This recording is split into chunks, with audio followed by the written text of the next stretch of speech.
तो hello everyone, welcome to Education Point Coding. तो भाई साहब, आज के इस वीडियो के अंदर हम कट टू कट देखने वाले हैं कि अगर आप सेकेंड ईयर में हो तो भैया आप क्या रोड मैप फॉलो करो कि आपको एक बेहतरीन प्लेसमेंट जो है मिल रही हो। ठीक है, सबसे पहले तो मैं आपको रियलिटी चेक देना चाहता हूं बेटा। सिर्फ और सिर्फ 3 से 4 सेमेस्टर बचे हुए हैं भैया। अभी तो सेकेंड ईयर में ही है, अभी तो थर्ड ईयर फोर्थ ईयर सब बचा हुआ है। मैं बता रहा हूं ना, तीन सेमेस्टर्स और बचे हुए हैं और ये ऐसे चुटकी बजाते निकल जाएंगे, चुटकी बजाते निकल जाएंगे।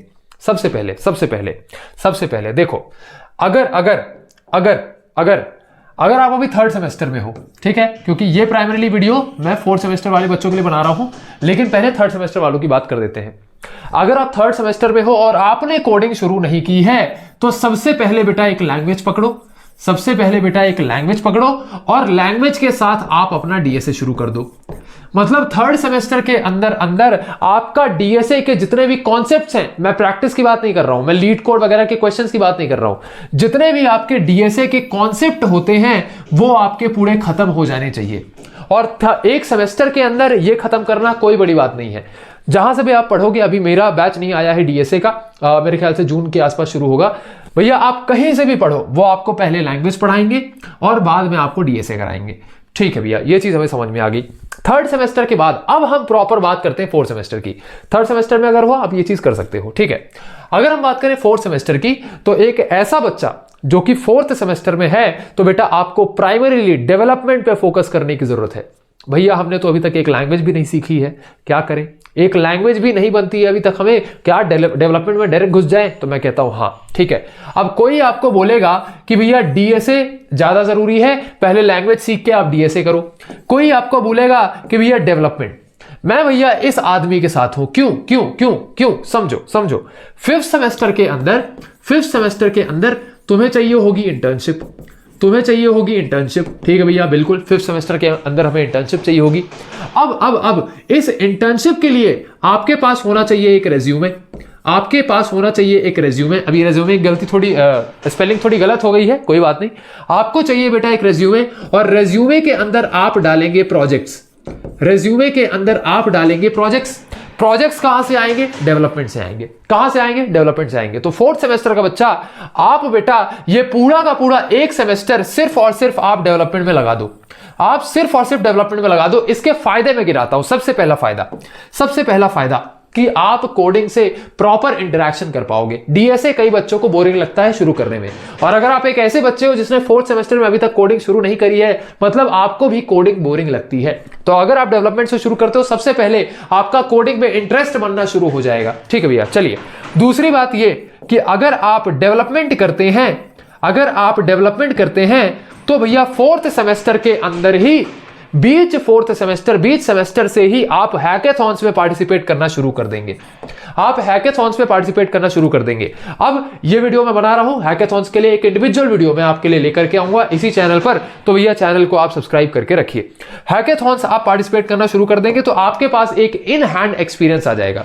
अब हैकेथॉन्स वाली वीडियो में मैं आपको प्रॉपर बताऊंगा कि भैया हैकेथॉन्स क्यों जरूरी होते हैं। ठीक है, हैकेथॉन्स समझिए, जैसे ही आपके हैकेथॉन्स रिज्यूमे में ऐड होते हैं, ये दिखाते हैं कि आपने टीम वर्क किया है, आपने प्रॉपर एक टाइम बाउंडेशन में रह के प्रोजेक्ट बनाया है, आपने भैया ऐसा प्रोजेक्ट डिलीवर करके दिया है जो क्लाइंट की रिक्वायरमेंट के बेसिस पे बना हुआ है। ये सारी चीजें हैकेथॉन्स दर्शाता है। तो फोर्थ सेमेस्टर के अंदर जितने हैकेथॉन्स हो सके उतने हैकेथॉन्स आपको करने हैं। हैकेथॉन्स पर एक सेपरेट वीडियो में जरूर लाऊंगा, ठीक है। अब जब हैकेथॉन्स आपने कर लिए तो आपके पास यहां हैकेथॉन से भी प्रोजेक्ट्स निकल के आएंगे कुछ। आप हैकेथॉन्स में जो प्रोजेक्ट्स बनाएंगे उसको भी आप अपने रिज्यूमे में डाल सकते हैं, साथ ही साथ जो डेवलपमेंट के प्रोजेक्ट्स हैं उनको भी आप अपने रिज्यूमे में डाल सकते हैं। इस तरीके से आपका रिज्यूमे बन जाएगा, और जब आप फिफ्थ सेमेस्टर में आएंगे आपको इंटर्नशिप मिल जाएगी। मेरी बात समझ में आई? तो फोर्थ सेमेस्टर में बेटा आपको डेवलपमेंट पे मेजर फोकस देना है। कोशिश करना है कि डेवलपमेंट आपका एक सेमेस्टर के अंदर खत्म हो जाए। हाँ भैया, इट इज वेरी पॉसिबल कि फोर्थ सेमेस्टर आपका 4 से 5 महीने का रहेगा। 4 से 5 महीने के अंदर आप डेवलपमेंट खत्म कर दीजिए। ठीक है भैया, जैसे ही आप फिफ्थ सेमेस्टर में आएंगे, फिफ्थ सेमेस्टर में सबसे प्राइमरी फोकस होना चाहिए आपका इंटर्नशिप की तरफ। इंटर्नशिप कैसे मिलती है इसके ऊपर मैं प्रॉपर वीडियो बनाऊंगा। पहले आप जो है अभी जो बता रहा हूं उसको फॉलो करिए। इंटर्नशिप के साथ साथ आपको अपनी प्रोफाइल्स बिल्ड करना शुरू करना है। प्रोफाइल्स कैसे बिल्ड होंगी मैं आपको अब ये बताता हूं। प्रोफाइल कौन कौन सी? पहला लिंक्डइन प्रोफाइल, पहला लिंक्डइन प्रोफाइल और दूसरा लीड कोड प्रोफाइल। ये मस्ट है, ये मस्ट है, इतना मिनिमम करना ही करना है। अब लिंक्डइन कैसे बनेगा इसके ऊपर वीडियो बनाऊंगा, ठीक है, अगर चाहिए तो मुझे कमेंट सेक्शन में बता देना। लीड कोड कैसे करना है इसकी बात कर लेते हैं। जब आप 5th सेमेस्टर में आएंगे तो आपको इंटर्नशिप तो करना ही है, साथ ही साथ यहां आपको किसी लैंग्वेज के साथ डीएसए शुरू कर देना है। अब आप कर रहे होंगे डीएसए, आपने डेवलपमेंट कर लिया, आपने हैकाथॉन्स, इंटर्नशिप्स, ये सारी चीजें कर ली, अब बचा है डीएसए। आप यहां से एक लैंग्वेज के साथ डीएसए करेंगे, पूरा 5th सेमेस्टर आप डीएसए में लगाएंगे और डीएसए के साथ साथ आप प्रैक्टिस कर रहे होंगे लीड कोड के क्वेश्चंस की। लीड कोड में आपको डीएसए के तमाम वैरायटी के क्वेश्चंस मिल जाएंगे और लीड कोड के ऊपर अगर प्रॉपर वीडियो चाहिए कि कैसे कौन कौन से क्वेश्चन करें ताकि हम मोस्ट इफेक्टिव तरीके से सबसे कम क्वेश्चंस में ज्यादा से ज्यादा कॉन्सेप्ट्स क्लियर कर पाएं, तो इसके ऊपर अगर वीडियो चाहिए तो मुझे कमेंट्स में आप बता देना, ठीक है। तो DSA plus language plus leet code आप इस सेमेस्टर के अंदर कर रहे होंगे और साइड वाइज आपका इंटर्नशिप एक चल रही होगी, साथ ही साथ आपकी जो लिंक्डइन प्रोफाइल्स हैं वो आपको जो है ऑप्टिमाइज करना है, ठीक है भैया। 5th सेमेस्टर में हमने इतना काम किया, तो 4th सेमेस्टर और 5th सेमेस्टर में आपका डीएसए खत्म हो गया, आपने डेवलपमेंट कर लिया, आपने हैकाथॉन्स कर लिए, आपने इंटर्नशिप कर ली। और मैं आपको बता रहा हूं बेटा, जब ये समय निकल जाता है ना तब रियलाइज होता है कि हाँ यार किया जा सकता था। अभी लग रहा हो कि अरे भैया इतने 2 सेमेस्टर में हो जाएगा क्या सब कुछ? अरे हो जाएगा भाई, मैं प्रैक्टिकली बता रहा हूं। तुम अभी उस फेज में हो कि तुम्हारे पास 10 लोग आके बोल रहे हैं कि नहीं यार डीएसए से ज्यादा जॉब लगती है, डेवलपमेंट से ज्यादा जॉब लगती है, फलाना ढमका। अरे किसी की मत सुनो यार, सिर्फ काम करो। इंडिया के लोगों की सबसे बड़ी प्रॉब्लम यह है कि सोचते ज्यादा है, करते कम है। टेंशन ज्यादा लेते हैं फ्यूचर की कि यार क्या होगा क्या नहीं होगा, काम कम करते हैं। मैं कहता हूं जितना ज्यादा तुम सोचने में समय बर्बाद करोगे ना, तुम्हारा कॉम्पिटिटर कहीं बैठ के कुछ कर रहा है, कुछ एक्शन ले रहा है, कुछ पढ़ रहा है, कुछ काम कर रहा है, तो करने पे ध्यान दो, ठीक है। और बाकी मैं हर जगह पे हूं बेटा आपको गाइड करने के लिए, बिल्कुल आप परेशान नहीं हो रहे होंगे, ठीक है।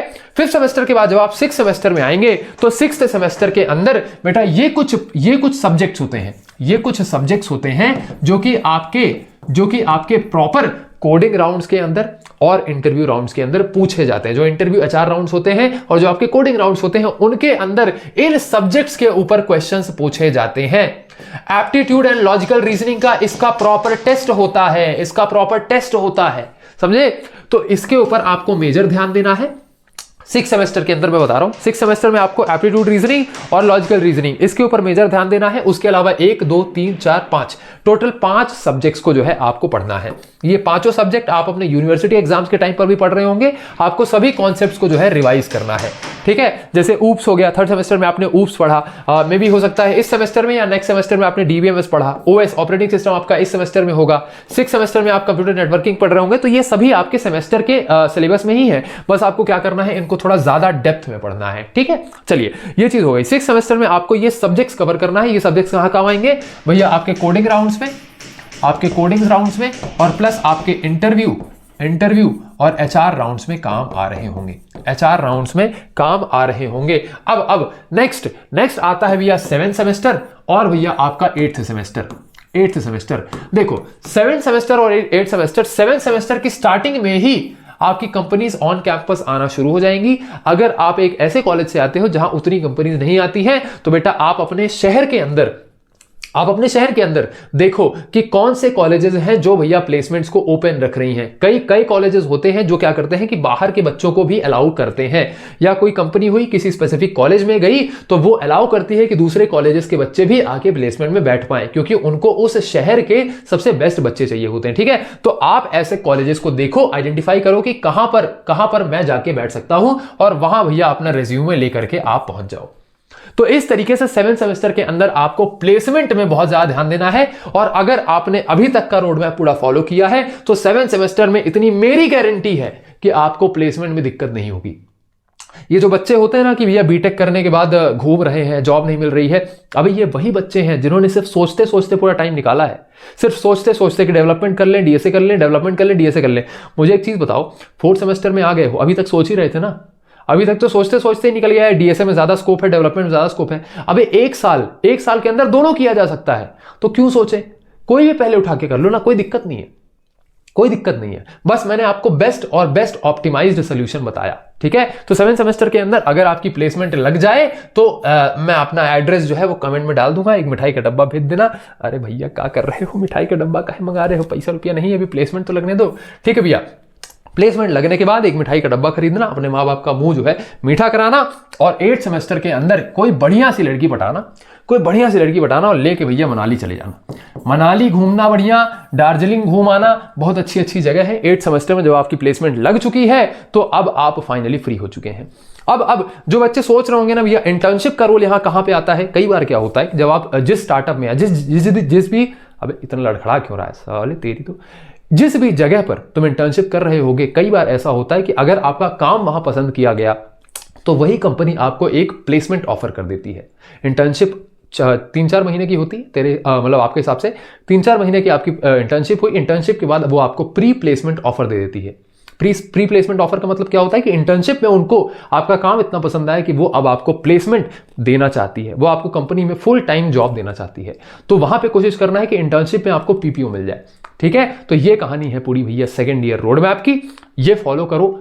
मैं कहता हूं कोई नहीं रोक सकता आपको प्लेसमेंट लेने से। ठीक है, मिलते हैं आपके नेक्स्ट वीडियो के अंदर, तब तक के लिए अपना ध्यान रखिए। कमेंट्स में और किस पर वीडियो चाहिए वो मुझे बताना, कौन से शहर से देख रहे हो वो मुझे बताना, कौन सी यूनिवर्सिटी है आपकी वो मुझे बताना, और अपना नाम कमेंट करना ताकि एक एक बच्चे का नाम मुझे पता रहे कि कौन सा बच्चा जो है एजुकेशन पॉइंट कोडिंग से पढ़ रहा है। ठीक है भैया, धन्यवाद।